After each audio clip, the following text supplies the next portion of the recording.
Sunlight streamed through the tall palace windows, turning every marble corridor into a river of gold.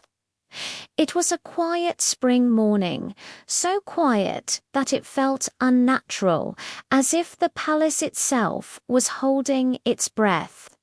14-year-old Anna, Princess of Austria, walked slowly across the cold floor. She should have been running through the gardens, laughing with her young ladies, dreaming of the future. But she had grown up inside a world where dreams were a luxury. Her mother had died when she was only 6. Her father, the severe, ambitious ruler of the Holy Roman Empire, saw his daughter not as a child, but as a political tool. Anna had no idea that this peaceful morning was about to destroy the little innocence she had left. The door opened suddenly. Her nursemaid, Elizabeth, stepped inside with worry etched across her face. "Princess, His Majesty wants you in the throne room. Immediately." Anna's heartbeat quickened. Moments later, she stood before her father. The towering throne behind him made her look even smaller, like a fragile bird facing a storm. "Anna," the emperor said, "your marriage has been arranged."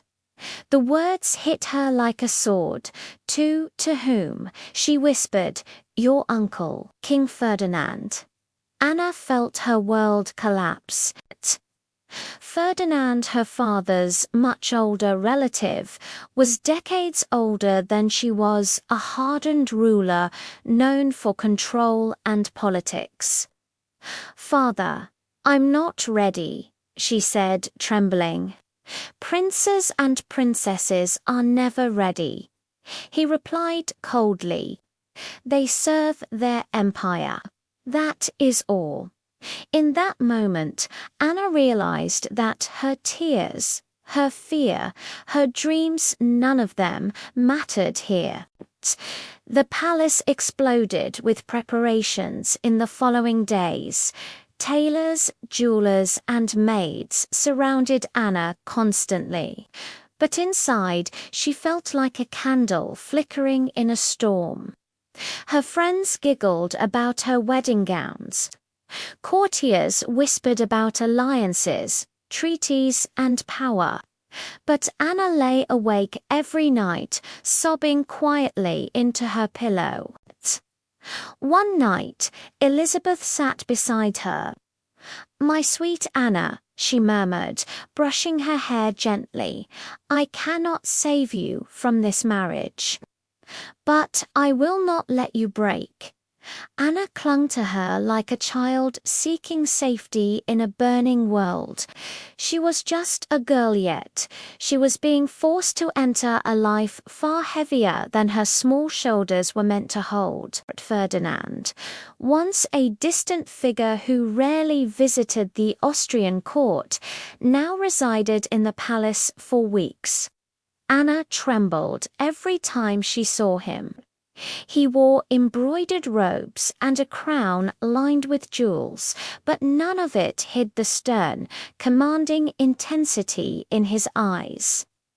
To him, Anna was not a bride, she was a key, a bond, a political reward.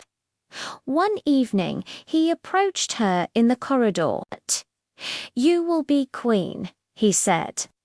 "Your duty is to strengthen my legacy." Anna lowered her gaze, her throat tightening. When she didn't reply, Ferdinand glanced at the emperor and said, "She understands." The wedding will proceed. Anna felt like she was trapped in a cage with no door. The palace was alive with feasts, music, and celebration. Laughter echoed across the halls. But Anna's room was silent. She sat near the window, staring at the star-filled sky. Each star looked like hope she could not reach. I wish I could choose for once," she whispered. Elizabeth held her trembling hands. "No one can take your soul, Anna. They can bind your life, yes, but your inner light belongs only to you." Anna closed her eyes as a tear rolled down her cheek. Tomorrow, she would stop being a girl and become a queen she never wanted to be. The wedding day arrived. Anna was dressed in a heavy white gown, decorated with pearls and gold. A glittering tiara rested on her head. She looked like a princess from a painting, but felt like a prisoner. As she walked down the vast hall, courtiers clapped and smiled, unaware of the hurricane inside her. Ferdinand stood waiting, regal, proud, older, much older. The ceremony began. Anna repeated the vows, her voice barely more than a whisper. Each promise felt like another chain being locked around her heart. When the ceremony ended, she was officially a queen, but she had never felt so powerless. After the wedding, Anna was taken to her husband's kingdom. The palace was enormous glittering halls, towering columns but empty of warmth. In that cold castle, Anna found herself utterly alone. Ferdinand was a ruler first and a husband last. He attended councils, wars, and meetings, while Anna tried to understand her new role. Days passed like long shadows. Anna often stood by the window, watching the distant hills, wondering if she would ever feel free again. Are queens just symbols? She wondered. Do we not have a life of our own? Slowly, sorrow began turning her into a quiet, fading figure, but Anna was stronger than she knew. Instead of letting sadness destroy her, she began to learn. She studied languages, politics, and diplomacy. She listened carefully in court meetings. Her intelligence surprised many. She also found comfort in helping others. She started small, visiting sick villagers, sponsoring children's education, giving food and clothes to the poor, supporting widows and women in distress. People began calling her the Gentle Queen.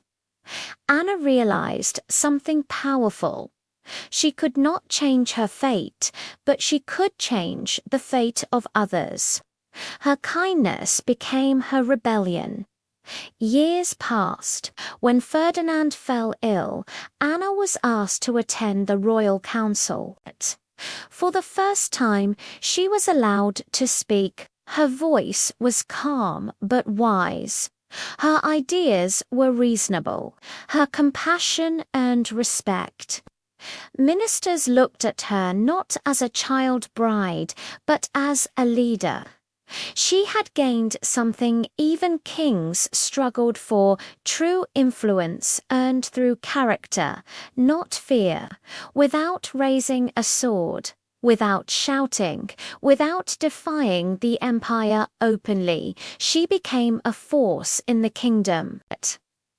Anna transformed from a girl forced into marriage to a queen who shaped her own legacy. Anna's life was not long. Years of stress, isolation, and emotional burden had weakened her health.